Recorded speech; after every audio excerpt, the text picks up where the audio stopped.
Salut les brasseuses, salut les brasseurs. Alors aujourd'hui, je vais mettre en fût ma brute IPA. Alors là, j'ai pile poil ce qu'il faut, j'ai un petit peu moins de 19 litres, hein, j'ai bu directement au fût. Pour boire directement au fût, vous avez deux solutions. Soit vous utilisez un robinet pique-nique, donc c'est des petits robinets qui se présentent sous ce format-là, donc qui sont en plastique, qui sont très avantageux parce que c'est très facile de les nettoyer, mais qui font énormément de mousse. Soit vous utilisez un robinet de ce type avec des raccords, hein, comme ceci. Alors ça coûte beaucoup plus cher, mais avec compensateur, ça permet de servir de la bière sans mousse. Donc là, j'ai juste utilisé mes robinets pique-nique pour les premiers litres que j'ai évacués. Alors là, ça fait du bruit, c'est normal. On va fermer le frigo.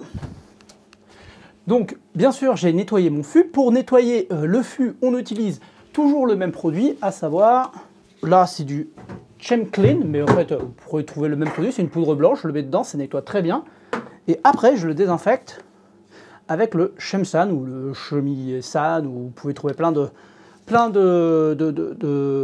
trucs différents, de noms différents. Donc bien sûr, pour nettoyer le fût, il faut absolument le démonter complètement. Je vais vous montrer un petit peu. Donc en fait, ça se démonte intégralement, c'est-à-dire que les petits raccords qui sont là, hop, là, il est plein de Starsan. Donc ce petit raccord-là, ça se dévisse. Alors il faut forcer un petit peu lors des premiers usages. Ici, la baguette qui est là, elle se démonte intégralement. Et on la nettoie complètement, avec un chiffon, avec un sopalin, ce que vous voulez. Ensuite, moi ce que je fais, ce que j'aime bien faire, pour être sûr qu'il y ait bien, qu'il n'y ait pas d'air qui passe, qu'il n'y ait pas de fuite, j'utilise de la graisse de silicone. Donc là, tout simplement, je le mets autour de mon filetage. Voilà. Alors normalement, le simple joint fait effet, mais là, ça permet de rajouter un petit peu, et ça permet de s'assurer un peu plus des problèmes de fuite, de réduire le risque de fuite, et ça permet aussi de faire que ça glisse mieux au niveau des filetages. Ensuite, je ne serre pas, moi, très fortement, donc je vous recommande de donner un petit coup de clé. Dans le bon sens. Sans serrer, il n'y a pas besoin de serrer comme un malade, hein. C'est vraiment histoire de dire que ça a été serré. Ensuite, on rajoute le capuchon que vous voyez là. Donc là, je vais quand même, avant, revider un petit coup. Parce que... Voilà. Et là, on met le capuchon. Le capuchon, on dévisse bien sûr la petite goupille là, qui se dévisse complètement. On désinfecte bien le pas de vis. Et ensuite, on installe. Pour l'installer, comme c'est jamais très droit, il faut bien l'installer droit au début, hein, pour bien que ça fasse le joint. Et on tire ici et on ferme après ici. Donc on tire d'abord la petite goupille, puis on ferme de sorte à ce que ce soit bien droit. Aussi on la met mouillée, parce que si c'est pas mouillé, le joint ne fera pas étanchéité comme il faut. Là au moins on est tranquille, normalement au niveau étanchéité, ça va le faire. Donc là on a un fût qui est donc non pressurisé, qui donc contient de l'air. Là on va transférer une bière qui contient beaucoup de houblon, et donc on va la protéger. Pour la protéger, on va faire une purge. Donc pour faire la purge, vous arrivez avec vos connecteurs. Ah oui, non, j'ai oublié un petit détail. Ici, vous avez deux petits capuchons. Pour ne pas les confondre, il y a un petit point de démarcation ici qui est sur le côté, là. Alors, je pense qu'on ne verra pas. Là, ici. Il va réussir à faire... Et qu'on n'a pas de l'autre côté. Donc là, il est lisse sur les côtés. Donc tout simplement, celui qui a des petits points, c'est l'entrée de gaz. Hein, donc qui est matérialisé en général par un petit IN qui est écrit. Sinon, si vous ne savez pas, il y a une petite bosse côté bière. Donc en dessous, ici, il y a une petite bosse, c'est la bière. Donc, comme là, c'est le gaz, on va mettre au gaz. Et on va mettre la pression dedans. Donc ça, on remplit. En plus, c'est parfait. Là, on va attendre. On va mettre... Donc là, on peut mettre un peu de pression. On va mettre un bar 9, c'est bien, un bar 9. Pour la dépressurisation. Voilà, un bar 9 pour faire la purge, c'est parfait. Donc après, une fois qu'on arrive à notre bar 9, on a même arrivé à 2 bars, on coupe, on ouvre.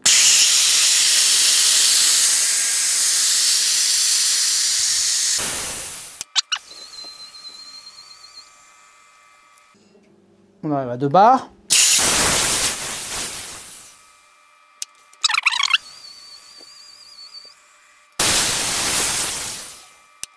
Je vais quand même mettre un petit peu de pression par la bière pour être sûr qu'il n'y ait pas d'air qui soit resté dans la canne. Donc là, je vais rouvrir. Et là, du coup, je vais la remplir par la bière. Ça ne change rien, on peut remplir par les deux côtés sans aucun problème. Hein. Donc là, je vais monter la pression tout doucement. Je ne vais pas mettre trop fort. Puisque dans le fermenteur, je vais regarder. Hein. Dans le fermenteur, je suis à un peu moins d'un bar. Bon, ça veut dire que 0,9 bar. Donc, bah, on va s'arrêter là. Pour le moment, on poussera plus fort par contre. Parce qu'on veut quand même que le transfert se fasse à une certaine vitesse. Donc là, c'est bon. On a rempli notre fût de CO2. Maintenant, on va pouvoir faire le transfert. Donc pour faire le transfert, il vous faut un raccord, bien sûr, des raccords ball lock ou pin lock selon ce que vous avez. Donc moi j'ai des ball lock. Hop. Donc bien sûr on les ferme. Je crois qu'il n'est pas hyper hermétique celui-là, mais c'est pas très grave. Et on va ici, vous avez un flexible que vous avez nettoyé au Starsan. Normalement il n'y a pas besoin de le nettoyer plus qu'au Starsan, puisque normalement on le rince avec de l'eau à chaque fois. Et vous allez tout simplement fermer le raccord. Hop. Ici, voilà, on peut... Voilà, normalement avec la main ça suffit, il n'y a pas besoin de faire plus. Et là, moi je vais récupérer le raccord pour nettoyer le fût. Ce que je fais souvent, c'est que je remplis un seau de Starsan et je le remplis comme ça, les cages, par les lignes, les deux, la ligne de bière, puis la ligne de gaz, avec plusieurs litres de Starsan, et après je secoue le fût. Ça me permet de m'assurer que l'intérieur des tiges soit le plus propre possible. Là, normalement, on peut avoir deux gris hein, ou deux noirs. Si on passe de bière à bière, c'est pas trop gênant. Donc là, on va pouvoir faire ça. Juste, moi, ce que je vais faire, c'est que je vais nettoyer. Je vais m'assurer qu'il n'y ait plus d'oxygène dedans. Donc pour ça, je le connecte. Hein. Donc là, on se rappelle qu'il est sous pression. Et puis, je vais juste appuyer là un petit peu. Voilà. Et donc là, j'ai purgé un peu mon air qui était dedans. Bon, je le renettoie, hein. Mais le but, c'est d'être full CO2. On veut s'assurer qu'il n'y ait pas d'oxygène nulle part. Donc là, on est tranquille. Donc ça, c'est ce qui va être raccordé au fût. Et ici, vous avez compris, là, c'est la sortie du gaz. On va connecter le petit système qui est ici. Donc tout simplement, on rapproche notre fût ici. Alors je vais le mettre au sol après, hein, mais... Donc voilà, donc ça, on va pouvoir raccorder la bière ici. Hein, donc c'est un problème. Donc ça, il faut bien avoir, bien sûr, l'arrivée de bière. Bien pas se tromper, hein, normalement, c'est bon. Donc là, on peut le mettre, ça va. Bon, voilà, il y a de la bière qui passe, bon, tout doucement, mais ça va pas aller très loin. Hein. Ici, on enlève. Et sur le côté bière, on connecte donc ce petit système qui va permettre, j'ai perdu le nom, qui va permettre tout simplement de faire passer la bière, le gaz, de faire évacuer le gaz. Donc normalement, j'ai 19 litres, donc on est bon. On prend ici le petit arrivé de gaz. Je vais prendre l'autre câble qui est plus long.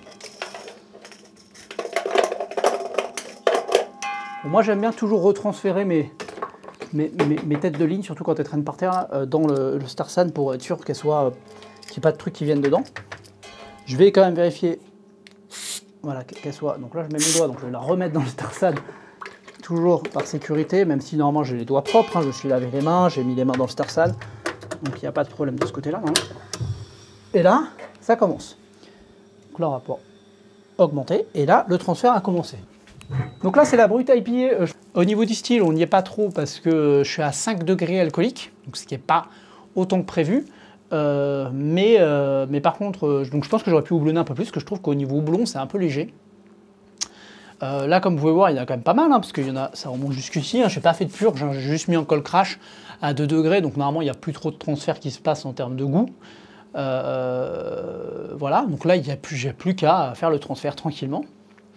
Là, j'ai pas de problématique normalement à retransférer dans un fût puisque je suis pile poil à la bonne quantité. Donc, je vais juste attendre tranquillement que ça se vide.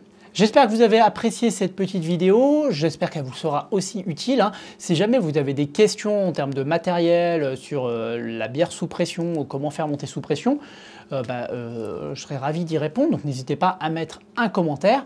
Comme toujours, je vous invite à cliquer sur la petite cloche pour ne louper aucune de mes vidéos. Et puis, si ça vous a plu, je vous invite à mettre un petit pouce bleu, ça fait toujours plaisir. Je vous souhaite à tous un très bon brassage, ou même je vous souhaite plutôt de très bons brassages. Et puis, je vous dis à très bientôt. Alors, j'ai oublié un petit détail. En fait, ça, le gaz ne peut pas sortir, donc là, la pression est en train de monter, et ben ça va pas marcher. Donc il faut absolument ouvrir la petite molette pour que le gaz puisse échapper. Donc ça, ne pas oublier, parce que là, depuis tout à l'heure, ça ne marchait plus, hein, c'était plus du tout en train de se vider, parce que le gaz c'était pressurisé, donc ça pouvait plus monter plus. Donc là, il faut ouvrir la petite molette et gérer, bien sûr, la pression, et vérifier régulièrement la pression, pour voir que ça fonctionne bien. Voilà, là, c'est reparti.